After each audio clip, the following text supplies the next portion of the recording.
I try whenever I have time to write content. And the goal actually for the next year or so is to be able to focus maybe like 60 or 70% of the time on content creation. Because basically we went in about 5 years from zero to, and right now we're at $24 million in annual recurring revenue with all the tools.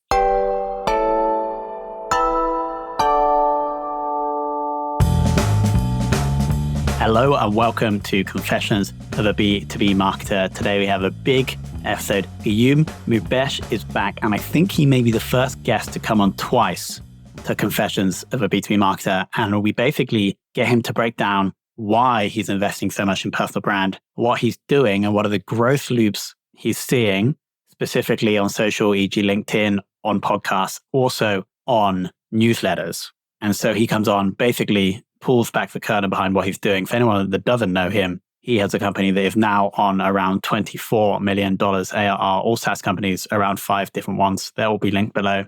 And he is a CEO right now, is spending a quarter of his time, 25%, on creating content, on building his personal brand, but he's looking to get that up to 60 to 70%. That's how much he's investing, and he shows how he is doing that. So before we jump in, we have to give a big shout out to Fame, who is the business that produced this show. Also my business. We start and grow profitable podcasts for B2B companies. Go to fame.so, request a proposal if you're in the market for a B2B podcast. Let's jump into the discussion now.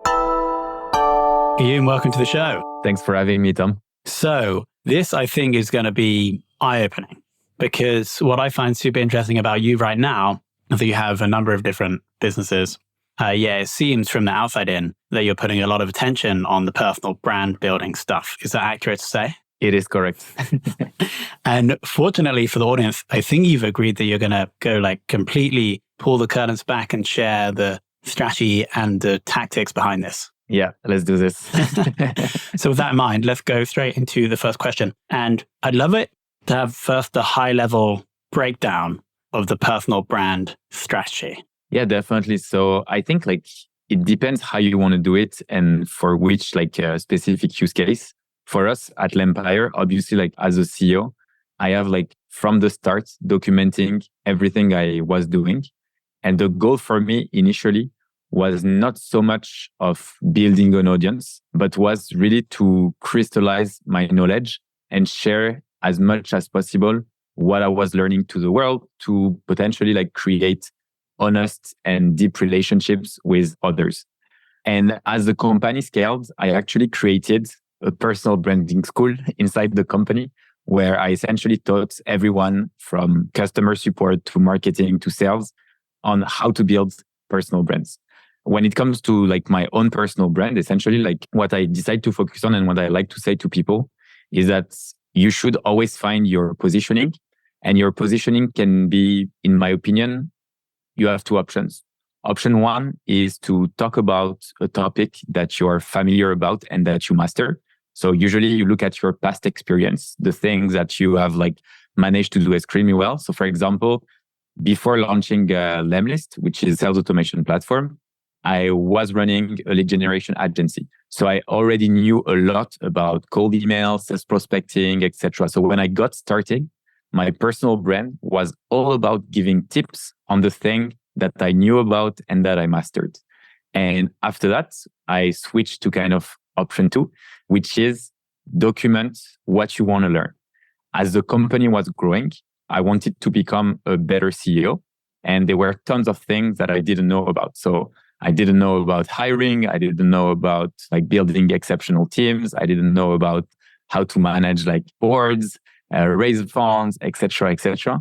And because I wanted to learn about it, I felt like the best way to learn the topic is to teach it. So essentially, I started to document what I wanted to learn and use my own life as an example to make it super actionable for other people.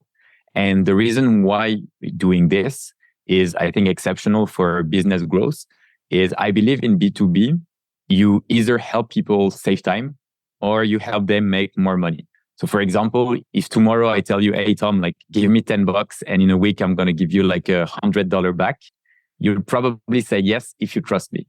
But if you don't trust me, the response is going to be like probably no. So if you see like a random dude in the street, you're going to be like, I don't know, I'm not so sure. But if you know that there are proof of it, you will obviously do it. And I think that personal brand is literally like one of the best way to build trust at scale and eventually like close more deals, attract more customers, have a higher retention. And that's like the theory, and like really good theory, by the way. In terms of like the more like tactical things that you're doing to grow the personal brand, yeah, I think we're focused on social at the top and then presumably driving people down into the newsletter. Yeah. Is that like the tactical approach right now? Yeah, definitely. And again, like if you want me to give like very specific examples, like along the way, feel free to just tell me and I'll dig in each. But if we look at our funnel overall, it's like, I think there are topics that are very broad. So for example, like if I look at my different pillars, some are really like motivational, inspirational. So it's like, where do I come from? Started with nothing, etc., just to give like enrich a larger audience. And then after that, there are like a lot more, I would say like bottom up or middle of funnel. So for example, topics that are more actionable about business, about how to do sales, about how to do marketing, about how to do personal brand building, etc. And then after that, there are like the bottom of funnel, which is typically like how to do sales prospecting with Lemlist or how to build a personal brand with Taplio. I think like social platform, and I think I'm the perfect example of it. So, I've been banned from multiple like different social media platform. And I think like emailing is the only thing that you own, like email addresses, that's something you own. So you should always, no matter what you do, don't believe that, like LinkedIn, TikTok, etc., like your audience on it, you don't own it, you just rent it. Because it's not only about getting banned, because I assume like most people don't get banned, but when an algorithm change, for example, if you never got like emails from people, you're dead. So it's like from one day to another, it's over. You don't have the same reach. Your business can suffer from it, etc. So yeah, always get the email. So those are your like personal pillars of content, and the high level strategies then is like talk about them on social. And by the way, back up to 25,000 followers on LinkedIn, and that's a newer profile, right? Because the old one got banned. It's a new profile. Yeah, it's 3 months old. 3 months, 25,000 in 3 months. Yeah, it's 3 or 4 months. Yeah. Incredible. And then driving people down ultimately to get into the newsletter, because that's something that can't be taken away. Yeah, exactly. Absolutely. Makes total sense. What percentage of your working time would you say do you invest in the personal brand versus managing the portfolio of businesses? I would say that now it's around like 25% of my time is around like creating content. So I post across like every social network. So I've got like YouTube, Instagram, and TikTok, which are exactly the same content. So it's like short form videos that I also sometimes repurpose for YouTube Shorts. And then LinkedIn. LinkedIn, I would say it's like the platform I mastered the most because, like I think I started with it. So I have like a lot more knowledge about it. And it takes me the less time. So it's like the least investment. But I think like the views I got from YouTube videos are of a much higher quality in a sense that people who spend time watching videos on YouTube creates a lot deeper emotional connection. So those are usually like the super fans. And when I talk about super fan, it's not just like people using your product, etc. It's also people who can be like advocates of everything you do. So some of the people who are following me, like probably will never be customers because either it's not like, I don't know, like they don't have a business, they're not part of sales team or marketing team, but because they love like the atmosphere, because they love like the value I brought, they are talking about us all the time on social media. And that's like really huge, to bring like even more people and get recommendations. Yeah, that makes total sense. I was going to say, because there's kind of like 3 types of people you want to influence, I think, with a personal brand. There's potential customers, potential partners, and potential team members. And it seems like with the knowledge of your products and that all the products and the businesses are going to be linked below, it seems like one person could be all 3 of those, because they could be like doing cold outbound. They could also potentially join your team and then maybe they have a little audience themselves. And so there's quite a nice overlap there that may not be the same with other people. Yeah, I agree. And I think you framed it like really well. The only like the 4th type of people, I would say it's like the amplificators. So that could be like people who are not partners, but they can just amplify your message no matter like what you say, like they'll support you. And I think like every brand should have at least like 100 true fans. And I think like most people like really neglect the people of their customers. And I think it's something that whenever you build a personal brand and an audience that you can do at scale. It's definitely something that I think is underappreciated in the audience building. It's like getting the people that may never be a customer, but in their network, they probably do have customers. And so making them like you. Going back to the 25%, to get super specific, is this like then the first 2 hours of every day, or is it just random throughout your calendar as to when you spend time on this? I wish I was organized enough to say that this is every single morning, etc. But in reality, like, yeah, I try to write content in the morning because this is when I'm the most creative. But sometimes, there are like unexpected events, whether it's, I don't know, like sometimes it's meetings, sometimes it's podcasts, so I have to adapt like my calendar. But overall, yeah, I try whenever I have time to kind of like write content. And the goal actually, like for the next year or so, is to be able to focus maybe like 60 or 70% of the time on content creation. Because basically we went in about like 5 years from zero to right now we're at like $24 million in annual recurring revenue with all the tools. We announced 20 million, I think, like a few months back. So the next big milestone would be either 25 or 30 when we write an article. And what I realized is my zone of genius is really like about taking complex topics and trying to make them as simple as possible. And I love also doing it. So I want to have like more focus because I think like content creation, you can only be great at it if you have focus. And right now I would say like that I'm like good, but I'm not great. So I want to invest like more time and energy on it. So what things, and you don't have to get super specific here, are you going to have to push away from you to give you the other, I guess, 40 to 50% of time to invest further? Yeah.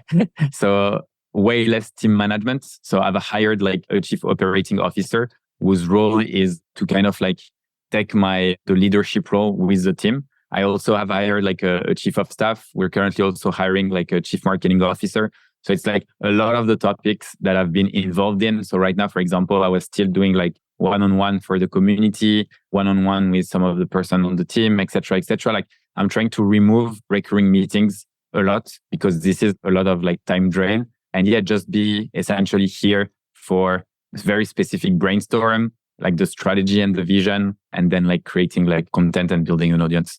So the CEO's time is obviously going to be the most valuable in the business, right? And so the CEO of a $24 million business time is obviously super valuable. And then if we take 70% of that and you're going to say to the board, look, we're going to take 70% of the most valuable resource of the business and we're going to invest it in creating content. I understand you probably do have a board because you did raise money a year or so ago, right? Yeah. A, did you have to pitch it like that? And then B, if you did, what did they say? Or do they have an opinion on you doing this? So essentially, like, I think it was 2 years ago, we cashed out $30 million. So it was not really fundraising, but essentially we had a board because we took some money off the table. And I own around like 70% of the business. So the board essentially like don't have a word to say when I talk about strategy. No, to be honest, like I'm really flexible and they know also the value of it. Eventually, you get to look at the numbers. I think like numbers talk. We're going to end up the year at like $8 or $9 million in EBITDA. So the board is happy and that's it. Like I think, yeah, I don't like to do too much of talking. I'd rather like show the numbers and that's what the board and investors usually like. Okay, so my next question is obviously going to be like in aggregate, the numbers are going up very nicely. But then one argument could be made that maybe that's just like you guys are killing it with product development. Like, why do you think that, and it probably is, but why do you think that all this investment you're making into content is having an impact on the numbers? Yeah, it's a good question. So I think, to be honest, it's a mix of everything. I don't believe in like product-led growth. I think product-led growth, for example, doesn't exist. I think product-led growth is just really good marketing, really good product, a really good customer service, and a really good sales team or onboarding team. Like if you have like all those like 4 things together, this is when you reach the product that we've seen reaching like hundreds of millions in revenue that people call like product-led growth. Usually it's a mix of a lot of things. And for me right now, if I just look at current results, the only thing I can tell you is that 95% of our traffic comes from people typing LEM lists. So it's like branded search. We really suck at SEO. Like we started recently, but there are tons of things that we haven't done. We don't do paid. I mean, again, we started, I think like this month. So a lot of marketing channels that we haven't used at all. And for me, like if people know about our brand, it's because we're doing like good things with content. And I think like content is really cool. But at first, from 0 to 1 million, for example, when we did not have a brand, I was basically doing sales prospecting on my own. And I closed the first $1 million like by just outreaching to people.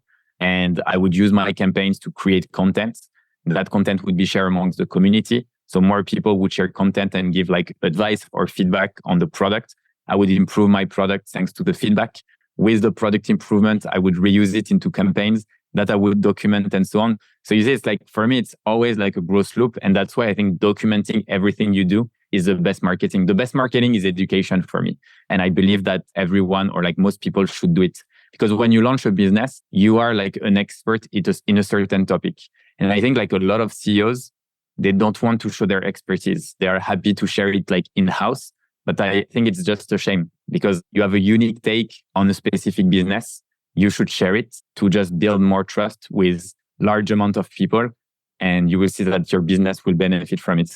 I wasn't aware of that growth loop that you built for the first $1 million of Lemlist revenue, but that is absolutely incredible, isn't it? Because you're like using the product to grow, creating content about that, getting feedback, improving the product, talking about that, making more campaigns. Like it's just really, really, really smart. Yeah, to be honest, we did not have the choice back then because we started with like $1,000. My girlfriend was paying the rent. So I was like, okay, I can't spend any more money on anything else. I must use the product and do self-prospecting. Makes total sense. I love the concept of growth loops, and I've been reading some blog posts earlier, so I think you have more. And I'd love to dig into just 3 areas now to get more specific. So there's like the social part, and maybe we focus on LinkedIn because that is your strongest. And then there's the podcast part, which is both hosting. And I don't know if you have a show, but I think you do host some stuff. And then also guesting, and then newsletters. And so if we could just dig in, it can either be like a tactic that's working well right now, or like a growth loop that you can think of for each of those 3 areas. I think that'd be awesome for the audience. Yeah, definitely. I think like for LinkedIn, something that has been working extremely well for us, it's like the comment and get type of strategies where essentially you have people commenting your post so they get something in return. So usually it's something that a new feature that we're going to launch, but we're not going to frame it as a new feature. We're going to frame it as a playbook. So the playbook is going to be like shared among the team on LinkedIn. Then we're going to be able to either like scrape everyone so we can retarget them, or we're going to basically essentially like have them or give them a link so they can download like a white paper and we would get their email through that. And then based on that, we build like testimonials from people that we allow access to like specific features. And from this testimonial, we repurpose it to create more content. And we use it again to promote like the feature, but this time with like actual testimonials and actual results. So that's something that's, again, pretty nice loop to do it. And you can improve your features by doing so because once you involve people in early launches, so that's what we do actually. Every single, like we have private channels on Slack where we invite, our own users. And we have like this VIP kind of, we call them like the VIP influencers. And they are basically like helping us build the product. And based on that, we can create and recreate a lot of like testimonials and specific use case based on what we develop. Makes total sense. Let me just read that out so I know we've got it clear. So we basically, instead of the feature, we'll actually turn it into a playbook. And then we'll have everybody in the team post about that on LinkedIn and people can get access to that if they comment. And then all those people will either give them access to the thing or we'll work with them to use this in the product. Use that to get testimonials. So when we like launch the product properly, we have all this content about how the feature is working. Is that about right? Yeah, exactly. And that allows you to test also like the market on different type of features. Because in some cases, like a best case scenario is the launch, everything is fine and you get like a lot more users. But often it's like we launch a playbook on a specific topic because we're convinced it's a pain point that needs to be solved. But actually we realize that the traction is super low and that people don't really give feedback on the feature and don't really use that much. So in that case, the loop stops because we're not going to create testimonial nor anything else. And we just cut the development and we don't have to ship something that would not benefit all our users. And at the same time, because your team have been through the personal branding course you created, they're going to have the audience waiting to hear about these features, right? Yeah, exactly. So initially, actually, the personal brand course that we launched, initially it was something in-house that I called Lemtastic. The way I framed it is I was coaching everyone in the team. So some of the people in our team have audiences of close to 100,000 of people. And I've done that with maybe like 25 of our team members. And essentially it was like a 100-day process. Every day they had to post on LinkedIn. And I gave them a lot of, the first part is finding their positioning and what they want to accomplish. Then it was a coaching with me for like a half an hour to an hour. And then after that, I would help them with their first post, give them a lot of frameworks. Because I think the best post, to be honest, can follow like some patterns and then you can reuse them so you can produce content at like a higher speed. And then after that, I was coaching them, I think at like 30 days and 60 days just to see how they were progressing. And once people have done it for 100 days in a row, I can assure you that they're going to continue. So it was really, really helpful. And I think it's an easy way for people in our team. It was something they all loved because they invested in themselves. I told them, after L'Empire, if you eventually decide to launch your company or even do something else, you're going to have an audience. Everything's going to be easier. Everything is easier with an audience. If people know you, everything gets just a lot easier. And that was really progressive because how many years ago was that? Like 4 years ago when you started doing this? Yeah, 4 years. Yeah, no one was doing this. And even now, so many businesses have reservations about having their internal team build their own profiles because they think it's just us helping them build their audience so they can get a better job. Yeah. But that's like totally against what you guys think, which I think is super cool. And now I'm thinking that I need to go back and start a program for my team. So that's a great idea. Okay, can we move now on to podcasts? So either guesting or your own, anything that's working well right now? Yeah, I think for podcasts, something that people don't think of is usually, they create a podcast and that's it. Like it's game over. Like they invited a guest and then they hope for the guest to share it so they can grow their audience, etc. But actually, there are a lot more things that you can do. So let me give you an example. Let's say I'm going to record a podcast with Justin Welsh, who's like very well known on LinkedIn. The podcast, instead of doing a podcast, for example, you could do a live on YouTube. That way you record it. And at the same time, there are people. So there are like relevant questions. You also like bound with your audience, which is great. Then, after that, you want your guest to look good. So you can basically share the entire podcast and the video to an editor who's going to cut, banger of 20 seconds. And from that, you're going to be able to give them some pieces of content that looks good and that they can share on their like own social network. So for example, let's say I've done this with Justin Welsh. Then he has a short video of him that is extremely specific about a topic where he's really nailing it. We extract that, we give it to him. He's going to share it with potentially the link of the episode if people want to know more about it. And eventually from that, you can go on his profile, look at everyone who's essentially like commented or liked the specific post. And from that, reach out to these people and do like a lot more targeted and I would say with a much higher reply rate cold outbound. And another thing that you could do if the person is not sharing like the video clip for some reason, because some might not like it or it's just not the way they produce content. What you can do is just go back, find their followers, scrape their entire like follower base. And from that, you reach out to them. And within your audience, you can write, hey, by the way, I was with Justin Welsh last week talking about XYZ. Maybe that's of interest to you. If not, no worries. But I would love to talk about topic X and Y and D. It's an easy way, to open a conversation. If I'm a fan of, like LeBron James, and you reach out to me and you say, hey, I was with LeBron last week talking about XYZ. I'm like, what the fuck is that guy? I want to know. And it builds a lot of trust, which is usually what's missing in outbound. I mean, first, I absolutely love it when we can combine like different strategies. And this is something I've never heard before about focusing or getting outbound lists from podcast or from interviews. And of course, I would expect that from the outbound master. So that was really nice. Let's move on to newsletter. Newsletter. Yeah. So we have actually like several newsletters. For me right now, like my newsletter is it's called Profit-Led Growth because I've always built like profitable businesses when it was not trendy in the startup world. So now it's getting trendy because it's harder to raise funds. But back in 2018 to 2021, it was just another world. And for me, like the newsletter at the moment is to really like build a lot more trust, but in-depth trust, because it's longer articles that are on specific topics, frameworks, etc. And long-term, my goal is going to be to launch like a business masterclass. So I really want to be able to provide, like value, because I've got really like thousands of messages of people every single quarter asking me either about their idea is great or how to find customers or how to hire the first person, etc., etc. And I really want to have a whole masterclass I could recommend and push people to. And I think newsletters are just a great way for it because when people sign up, you can put them in a specific sequence where you always have the link to your masterclass. I think Justin Welsh is like the perfect example of someone who did it as a business. He has like a really good funnel where He's posting like relevant content, then people engage with it, and eventually like in his newsletter, he push it to like the courses and masterclasses, and he's making money out of it. Yeah, that makes total sense. So it's like a way of building this big course, but you're doing it with each edition. Exactly, yeah.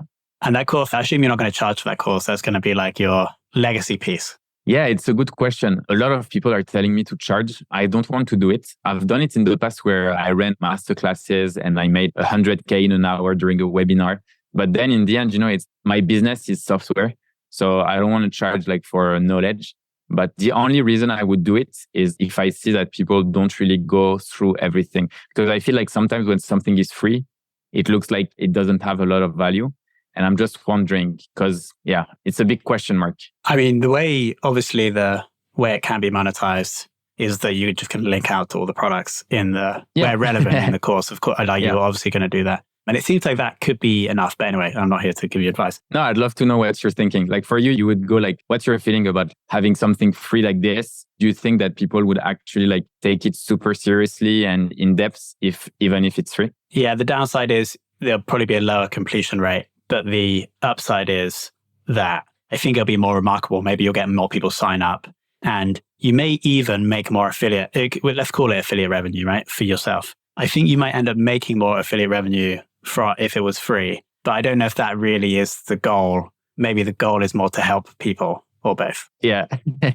No, I think to be honest, like the goal is to help like as many people because, whenever I receive like similar messages, for me, it shows that there is a real problem to solve. I love to solve problems.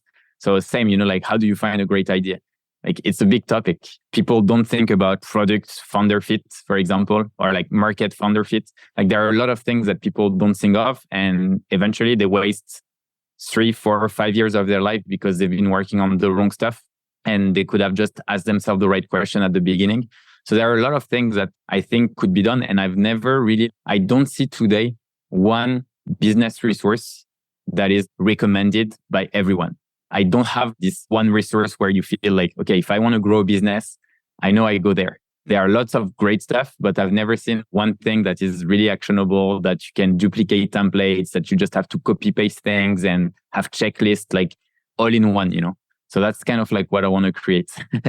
I look forward to consuming it. So we're obviously going to link to all the different businesses below, your social channels. Anything else we should link to? The newsletter, of course. Yeah, like if people want to message me, it's Guillaume@lempire.com. So Guillaume, it's like a French name. So probably just type CEO at Lempire and you copy paste my name from any of my social profile. That makes total sense. Well, I just want to say thank you for, even though as the business grows, still like committing this big chunk of time, 25 now, 60, 70% later, to like sharing the wisdom, because it's actually quite rare that you get someone who's operational in these size businesses come and actually share stuff. So A, thanks for that. B, thanks for being so generous with that wisdom in this episode. Thanks a lot for having me, Tom. Always a pleasure. All right, team. Hope you loved that as much as I did. I am super excited about the strategy where we bring someone, a guest onto a podcast, obviously give them the assets to promote. If they promote the people that engage, we can then potentially follow up, build a relationship, maybe pitch them. But then also we can then approach the followers of that person with the content that you created with them. Super powerful. Absolutely love that. Thank you so much, Guillaume, for coming on. Thank you so much to Fame for producing this show. And thank you so much for listening.